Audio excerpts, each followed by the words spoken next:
Yuka Royer is here in studio. Good to have you with us. Yuka, you are starting tonight here in France. The country's budget bill, it's finally been adopted. Finally been adopted. Well, Sharon, up until now, France has been running on an extension of the 2024 budget after a stalemate over the annual spending bill toppled the previous government of Michel Barnier. His successor, François Bayrou, also pushed the revised version of the text through the lower house of parliament, but on Wednesday he survived 2 votes of no confidence tabled by the far left. The 2025 budget is now expected to sail through the Senate tomorrow and become law. The final bill is less draconian than the initial plan and aims to bring budget deficit down to 5.4% of GDP this year from an estimated 6.1% last year. Total debt is still expected to rise to over 115% of GDP. The goal is to save 50 billion euros through spending cuts and tax hikes. Some taxpayers can benefit as their income brackets will be adjusted to inflation. High earners, though, will face a minimum 20% tax on their income, and large corporations will be required to pay a special surcharge on their profits. Several ministries will see their budgets reduced, and large municipalities will have to cut costs. The initial bill also included the reduction of 4,000 public teachers' positions, but that plan has now been abandoned. The Prime Minister insisted that the extra pain this year should pay off. We have an imperfect budget. Our goal, our intention is for this budget not to be the same next year. If we manage to achieve the goals that we've set, next year's spending plan won't be the same. And so this budget is an emergency step. Well, there's another contentious bill aimed at reducing France's social security costs. The first of the 3-part text has now passed, but the Prime Minister will likely use the special constitutional powers again to force the other 2 through and face 2 more votes of no confidence in the coming days, Sharon.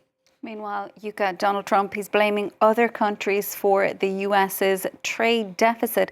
The imbalance has hit a new record. Yeah, ironically, the gap between imports and exports in goods widened to nearly $920 billion in 2024. That's up 17% from the previous year, largely driven by a strong US economy as American consumers bought more imported goods.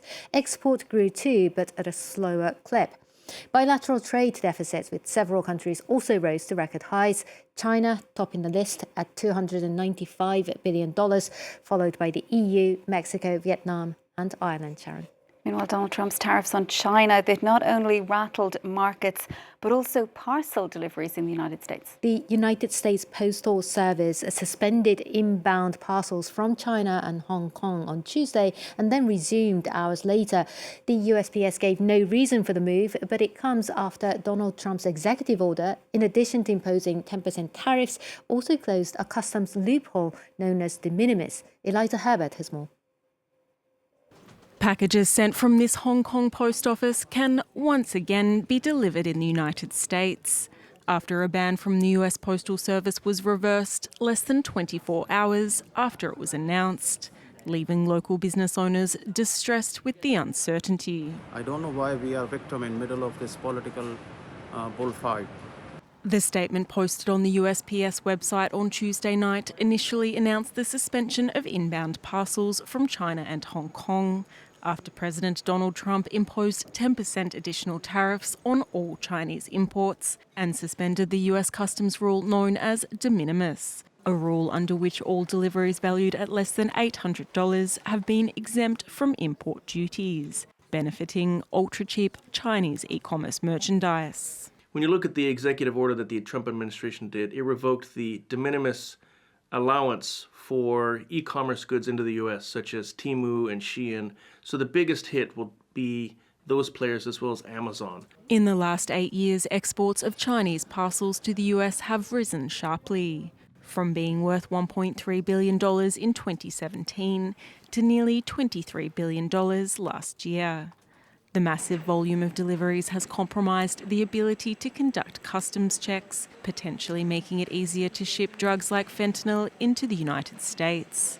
Taking a leaf out of Trump's playbook, the European Commission is now also urging member states to consider imposing fees on e-commerce imports, as it too grapples with a surge in what it calls harmful products coming into the bloc.